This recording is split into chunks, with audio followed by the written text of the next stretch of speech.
이번 사회적 경제 2의 과목을 강의할 연재민이라고 합니다. 이번 주제는 나에게 적합한 사회적 경제 기업은 이라는 주제로 진행할 예정이고요. 본 강사의 이력은 이렇습니다. 네, 이제 전체적인 구성들은 이번 강의를 통해서 나에게 적합한 사회적 경제 기업을 찾는 과정입니다. 이런 부분, 우리나라에서 사회적 경제라는 부분들이 도입되고 제도화되는 과정들을 먼저 알아보고 이렇게 만들어진 사회적 경제의 다양한 유형과 특징들을 알아볼 수 있겠습니다. 그리고 법인격과 사회적 경제 기업과의 관계를 통해서 나에게 적합한 사회적 경제 기업을 어떻게 탐색할 것인가까지 진행을 하도록 하겠습니다. 먼저 우리나라에서 사회적 경제가 태동되고 적용되는 과정들을 알아보도록 하겠습니다. 네, 이제 사회적 경제가 제도화되기 이전까지 우리가 이제 20세기, 21세기까지 넘어온 초기까지도 아직까지 우리나라 사회에서는 사회적 경제라는 이름이 많이 거론되거나 알려지진 않았었습니다. 하지만 현재 이제 사회적 경제라고 불리고 있는 이러한 형태의 원리와 방식들을 적용한 다양한 시도들이 존재하고 있었습니다. 자료와 같이 이제 신협, 현재는 너무나 익숙한 신용협동조합들이 존재하고 있는데요. 이런 부분들이 주민들의 이제 자연재해를 딛고 소득을 일으키기 위한 경제 사업을 위한 자금을 모으기 위한 이제 다양한 시민들의 모임과 노력을 통해 만들어져 왔고요. 이제 필요한 물건들을 합리적으로 구매하기 위한 소비자 생협들도 하나의 제도화되기 이전까지의 모습들이 존재했었습니다. 그 외에는 의료보험을 통해 우리나라가 이제 의료 서비스들 모두가 누릴 수 있는 보편적인 서비스가 됐지만 그 이전까지 병원의 문턱은 많이 높았습니다. 이러한 부분들을 해결하기 위한 의료협동조합들이 만들어지기도 했었고요. 그리고 재개발을 통해서 삶의 터전에서 쫓겨난 사람들이 자신의 이제 둥지를 만들기 위한 이러한 보금자리 공동체 마을을 조성하는 과정들도 존재했었습니다. 그 외에는 일용직 노동자들의 안정적인 일자리를 위한 공동체들도 있었고요. 이러한 부분들은 현재의 사회적 경제라는 명칭들이 제도화되고 많은 지원 제도들이 편성되기 이전에 사실은 정부 차원에서는 이 부분들이 방해만 되지 않았으면, 방해만 하지 않았으면, 이걸 막지만 않았으면 하는 이러한 절실한 사람들의 자구적인 노력들에 가까웠습니다. 그래서 사실은 우리나라의 사회적 경제란 부분들이 제도화되고 다양한 유형들이 현재 운영되고 있지만 이전까지는 법제화된 제도가 아니라 사람들의 온전한 필요와 절실한 노력을 통해 만들어져 왔고 이것들이 본래의 사회적 경제의 임의라는 부분들을 먼저 말씀드리고 시작하고 싶습니다. 네, 이 부분들을 요약해서 다시 말씀드리면은 사회적 경제라는 것은 필요에 의해서 등장하는 경제 방식입니다. 그래서 그렇기 때문에 사회적 경제의 기업이 무엇이냐, 어디까지 사회적 경제 기업으로 볼 것이냐라는 유형과 범위들을 사실 구분하기는 너무나 어렵습니다. 또 우리나라의 특수성에 따라서 국가 주도적인 거버넌스에 따라 중앙정부, 그러니까 중앙부처의 역할들을 이런 사회적 경제 조직들이 보완하는 차원에서 사회적 경제가 제도로서 도입되는 과정들을 거쳐왔습니다. 그러다 보니 앞서서 시작했을 때 말씀드렸던 개인의 절실한 필요와 노력에서 만들어져 왔던 이런 사회적 경제 방식과 우리가 현장에서 만나는 사회적 경제 기업들이 조금은 차이점이 있는 것 같습니다. 그래서 또 우리나라의 이제 특수성에 따라서 이제 시기적으로 구분해 볼 수 있을 것 같습니다. 20세기에는 근대적 사회적 경제 조직이라고 좀 이름을 붙이고 싶고요. 2000년대 이후에 등장한 이제 사회적 경제 조직들을 새로운 사회적 경제 조직이라고 좀 말씀드리고 싶습니다. 특히 이제 1960년대부터 90년대까지는 1차 산업 중심의 개별법 협동조합들이 만들어져 왔고요. 이런 부분들이 1차 생산자들의 이제 국가 주도적인 결집을 통해서 만들어진 조직들이 근대적 사회적 경제 조직이라고 말씀드릴 수 있을 것 같습니다.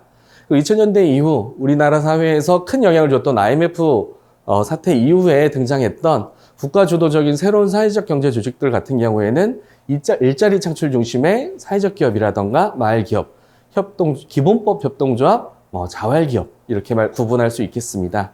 이제 우리나라에서 제도화된 과정들, 이제 각각의 이것들이 설립할 수 있는 근거 법령들이 이제 제정된 시기에 따라 1960년대부터 이제 가장 최근에 협동조합 기본법, 2012년도에 제정된 협동조합 기본법이 제정될 때까지 각각의 사회적 경제 기업들의 근거법들이 마련된 시기들은 보시는 자료와 같습니다.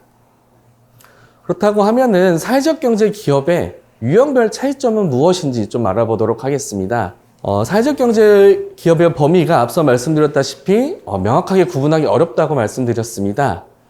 특히 이제 사회적 경제 기본법이 현재 19대 국회부터 21대 국회까지 꾸준히 발의되고 있지만 이제 이 국회 문턱을 넘지 못하고 있는 상황이긴 합니다.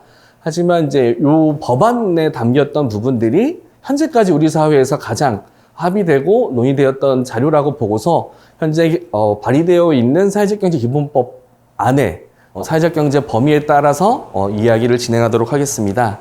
네, 이제 기본법 안에서는 사회적경제기업을 사회적 가치를 추구하면서 재화 및 용역, 구매, 생산, 판매, 소비 등의 이러한 경영활동, 영업활동을 하는 사업 조직으로 정의하고 이제 사회적 기업이라던가 협동조합 기본법에 따른 협동조합, 그리고 마을기업, 자활기업, 농업법인, 그리고 흔히 생협이라고 말하는 소비자생활협동조합, 그리고 농협이라고 불리는 농업협동조합, 수협이라고 불리는 이제 수산업협동조합, 이렇게까지 포함하고 있습니다.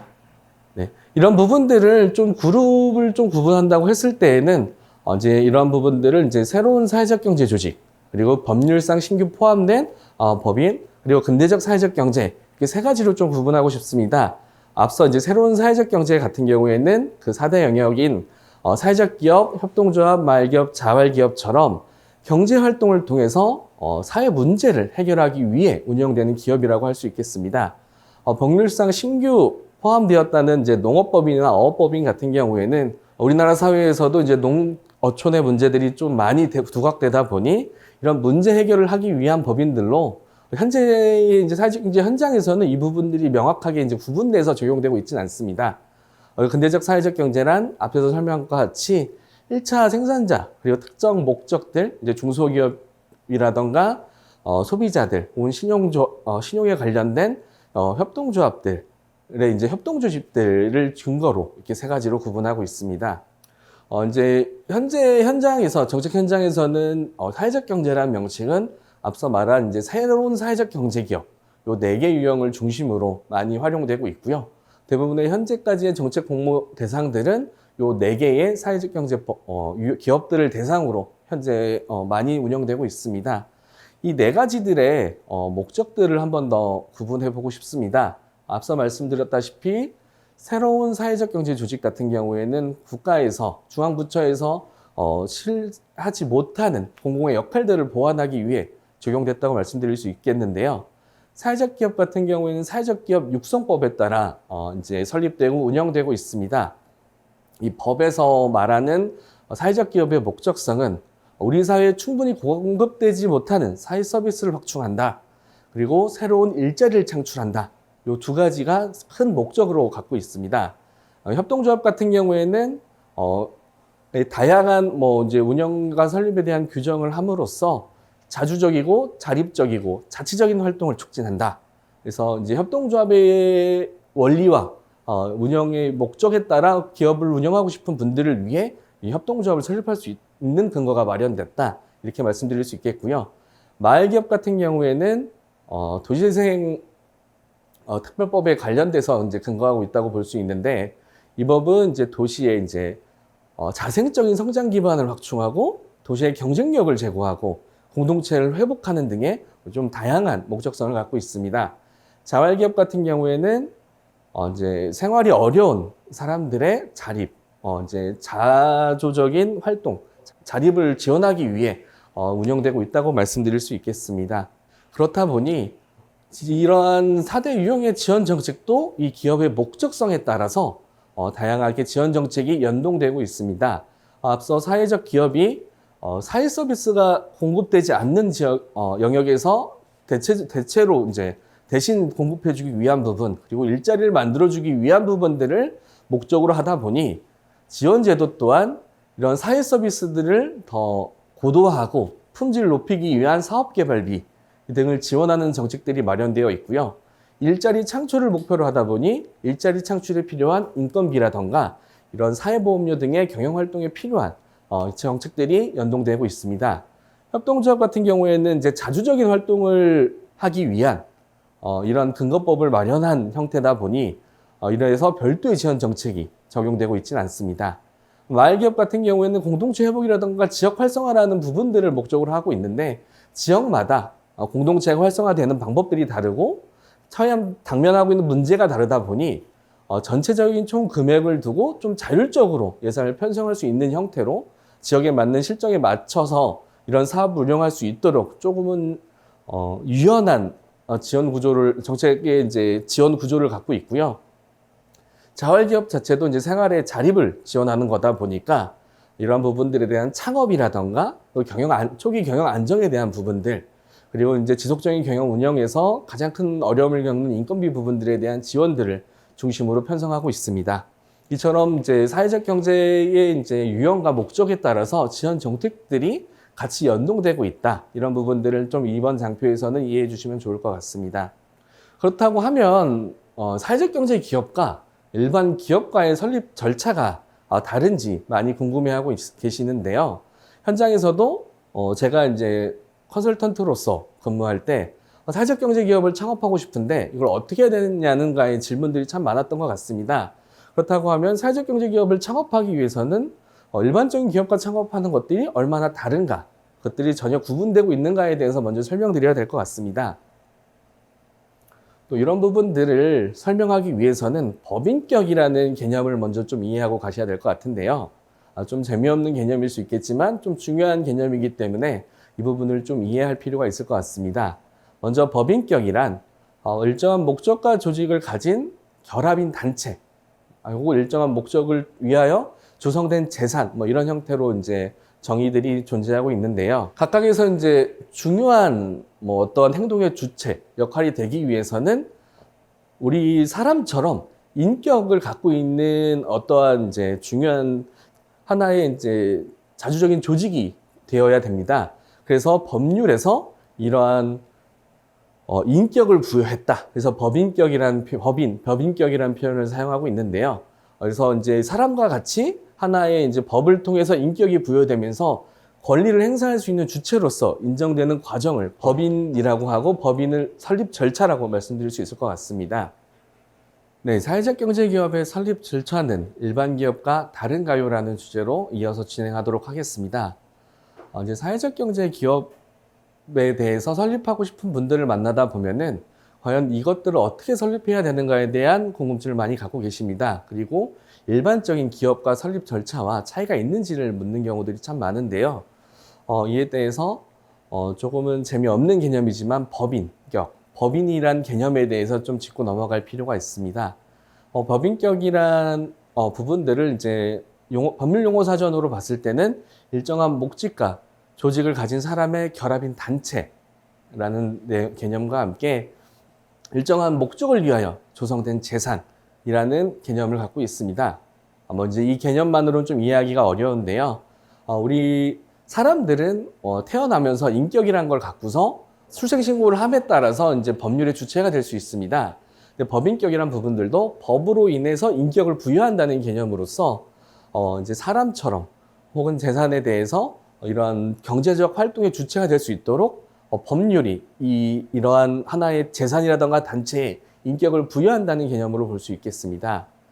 이제 법인격이 설립하기 위해서는 특별한 규정이 없는 한 법인이 규율하는 법률에 따라 정관을 작성하고 설립 등기를 함으로써 성립할 수 있다라고 말씀드릴 수 있겠습니다. 그래서 법인에 대해서 좀 더 자세히 설명드리면은 특정 사업을 하기 위해서 이제 법적인 자격을 부여받는 주체로서 사회적 경제 기업을 운영하기 위해서는 법인격을 갖춰야 된다는 것이 필수 조건이라고 할 수 있겠습니다. 그리고 사회적 기업별 근거 법령이 특정 법인을 설립할 수 있다라는 이제 요건이 되기도 하고, 일부 사회적 경제 기업 유형 같은 경우에는 특정한 법인이 인증을 부여받는 형태로 구분되기도 하기 때문에 이 두 가지 개념이 조금 명확하게 정리가 되어야지 현장에서 사회적 경제 기업에 대한 창업을 준비하시거나 인증을 준비하시는 과정에서 좀 혼란을 줄일 수 있겠습니다. 이제 이런 부분들 정리한 부분들을 1번 장표를 보시면은 사회적 경제 기업의 근거, 이제 법인의 설립 근거를 포함한 경우와 근거가 포함되지 않는 근거를 갖고 있는 경우가 있습니다. 각각 사회적 경제 기업들은 근거법에 따라서 이것들을 설립하고 운영할 수 있다라고 말씀드렸었는데 이런 부분들이 그런 사회적 경제 기업 자체로서 그 명칭을 사용하는 법인을 설립할 수 있는 경우가 있고 특정 법인을 설립해서 인증받는 경우가 존재하기 때문에 이 개념들이 현장에서 많이 헷갈리고 있습니다. 이 협동조합 기본법이라는 부분들은 저희가 이제 흔히 얘기하는 협동조합을 말씀드리고 있는데요. 우리가 만나는 협동조합은 법인의 이름에 무조건 협동조합을 붙이게 되어 있습니다. 뭐 이제 농업협동조합도 그렇고요, 수산업협동조합도 그렇고 이렇게 이제 이 법률에 따라서 이 협동조합 자체를 설립할 수 있다라는 내용이 포함되어 있습니다. 그래서 이런 부분들이 일반 협동조합들이 존재하고 소비자 생활 협동조합, 흔히 생협이라는 부분들, 농협, 수협, 산림조합, 뭐 이제 그 외에 이제 이러한 아래에 있는 항목까지 고유의 이 사회적 경제 기업의 명칭을 사용하면서 그러한 유형의 법인 기업을 설립할 수 있는 사회적 경제 조직들이 존재하고 오른쪽에 보시면 이제 대표적인 사회적 기업 같은 경우에는 법인이 사회적 기업이라는 법인이 아니라 주식회사 혹은 유한회사 뭐 이런 부분들을 설립하고 사회적 기업으로 인증받는 절차를 갖습니다. 그래서 이제 사회적 기업 육성법을 따라 설립되는 사회적 기업 같은 경우 그리고 도시재생 특별법에 따라 만들어진 마을기업, 그 아래 이제 라항에 있는 자활기업, 마항에 있는 농업법인 같은 경우에는 이런 법인 사회적 경제 유형과 무관한 다른 근거법에 따라서 설립된 법인이 이러한 사회적 경제 조직으로 지정받는다고 이해하셔야 될 것 같습니다. 그렇다 보니까 사회적 기업 같은 경우에는 사회적 경제 기업에서 복수 유형이 존재할 수 있습니다. 일부 지원 기관이라든가 지원 컨설턴트 같은 경우에는 이러한 다양한 사회적 경제 제도들이 일종의 이제 성장 단계에 따라 절차를 밟아가는 단계적 유형으로 보기도 설명하기도 하는데 사실 사회적 경제 기업에 대한 인증은 제도적 수혜보다는 사회적 공헌에 대한 의무들이 존재하게 되고요. 그리고 각각 담당하는 행정기관에 대한 응대 업무들이 소요가 발생하기 때문에 자기에게 적합한 사회적 경제 기업, 사회적 경제 유형에 설립을 하거나 지정을 받아야지 사실은 맞는 옷을 입을 수 있다라고 할 수 있겠습니다. 앞서 말씀드렸던 특정 법인만을 대상하는 경우 그리고 사회적 경제업으로 인정받는 경우 이 두 경우가 혼재돼서 사회적 경제 기업의 복수 자격이 발생할 수 있습니다. 예를 들면은 이제 기업법 협동조합 같은 경우 사회적 기업으로 인정받을 수도 있고 마을 기업으로도 인정받을 수 있습니다. 심지어 두 개 다 인증받을 수 있다 보니까 어떻게 보면은 협동조합이면서 사회적 기업이면서 마을 기업인 경우가 존재할 수 있거든요. 이런 부분들에서 현장에서 처음 사회적 경제를 만나는 분들에게 더 혼란을 초래하긴 하는데 이런 부분들이 협동조합은 설립할 수 있는 법인격이기 때문에 그리고 사회적 기업이라던가 마을 기업이라는 제도들은 인증받는 하나의 이제 새로운 타이틀, 이름과 같은 형태이기 때문에 이런 부분들이 현장에서 존재할 수 있다는 부분들 알고 가시면 좋을 것 같습니다.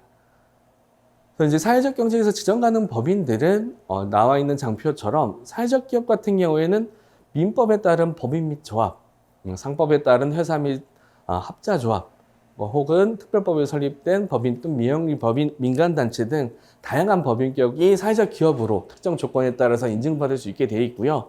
마을기업 같은 경우에는 민법에 따른 법인, 상법에 따른 회사, 협동조합, 그리고 농업법인, 어업법인들이 모두 지정받을 수 있는데 그 법인들의 법인의 구성원들의 형태들이 5인 이상이고 70% 이상이 지역 주민들이 출자해야 되고 특정인과 특정 관계인의 이제 지분의 비율이 일정 범위를 넘어서야 되지 않는 단서 조항을 갖고 있습니다. 이제 자활기업 같은 경우에는 2인 이상의 수급자, 차상계층으로 구성되어 있는 이제 사업자여야 되고요. 뭐 이제 법인이나 뭐 이제 조합 회사 같은 경우에는 영농조합법인이라든가 농업회사법인, 뭐 영업, 어업조합법인들로 구성될 수 있다라고 생각해 주시면 될 것 같습니다. 그 외에는 이제 그 예비사회적 기업 같은 경우에는 사회적 기업과 동일하다고 볼 수 있고요. 뭐 그 밖에 거항 같은 경우에는 뭐 이제 예외사항을 다루기 위한 이제 기타 사항으로 볼 수 있겠습니다. 그렇기 때문에 이제 내가 설립하고 싶은 것이 이제 사회적 기업이라면 이제 사회적 기업에 인증받을 수 있는 법인의 구성을 하고 사회적 기업의 조건에 따라서 인증받는 절차가 필요하다. 마을기업 같은 경우에도 마을기업으로 설립받을 수 있는 법인을 구성하고 그것들을 인증을 받는 절차들을 구성하는 과정들을 겪게 되는 절차를 밟게 될 수 있습니다. 이제 현재 강의까지 다룬 내용에 대한 참고 문헌들은 다음과 같고요.